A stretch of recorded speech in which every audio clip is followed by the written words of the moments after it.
What is going on, guys? VBuzz11 just got done doing some pull-ups at the park and some dips. If you want to follow that kind of video, I made a short video. I put it on my Instagram. You could follow me at Believe.Excel.Achieve. Just type that in if you want. My hands are a little numb, a little swollen. I don't know if you could see it, but it was a good workout overall.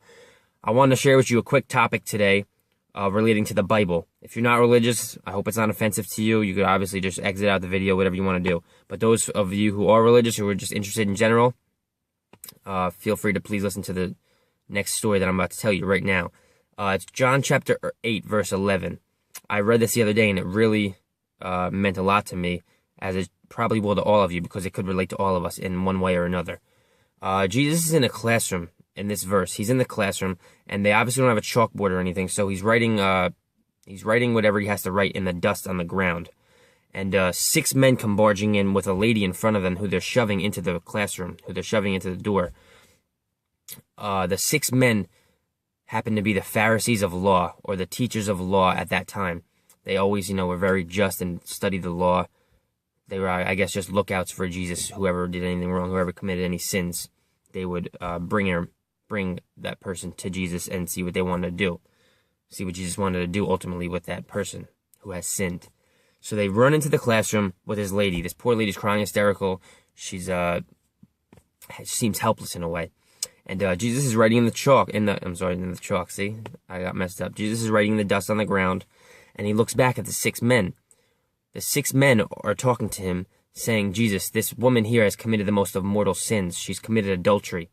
Adultery means you had sex without being married, and she has committed adultery. And in the law from Moses was, I guess, made this certain law up.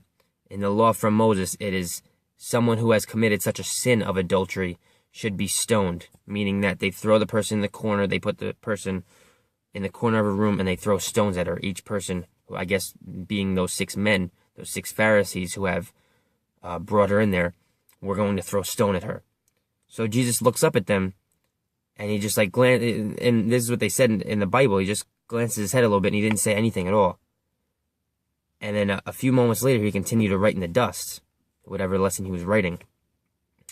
And a few moments later, the men were saying, "Well, what are we supposed to do?" I guess they wanted his approval before they did anything. So Jesus was still writing in the ground, and he glanced back, stood up straight, and looked in each of one of their eyes. And mind you, while this is all happening, the woman's looking down, terrified of her life. She has no idea what's going to go on. So Jesus glances at 6 men, each one by one, and says, "May the first person who has never sinned throw the first stone." And then immediately, right after that, he went back to writing his lesson on the ground in the dust. I'm just going to repeat it really quick so you guys could hear it. Jesus looked at all of them and he said, "May the first person who has never sinned in their life throw the first stone at this woman who has sinned." And then Jesus went back to writing in the dust. And within moments, all he heard were stones hitting the ground and footsteps walking out of that classroom. And in the Bible, it said the oldest people were walking out first. It went from oldest to youngest, meaning that obviously if you're older, you have more time in this life, meaning that you probably have sinned more. The moral of the story, guys, is that whether you have done something terribly wrong or something mildly wrong, everyone in this world has sinned. So Jesus talked to this woman at the end when everyone left, all the 6 men left, and he asked the woman, he said, "Has anyone condemned you?" Meaning, has anyone hurt you? Has anyone thrown a stone at you? And the woman said, no, sir, they haven't." So Jesus said, "Go ahead. You're free, and live your life free of sin now." That's what I wanted to share with you guys. I thought that was an awesome story. I hope it obviously can relate to you, because like I said, everyone has sinned in one way, shape, or form. Obviously, some sins are more, overbearing than others, if you want to call it that. Some sins are more, intense than others, but regardless, who are we to judge anyone when we all have sinned at least once in our life? So I just wanted to share that with you guys. I thought that was an awesome story.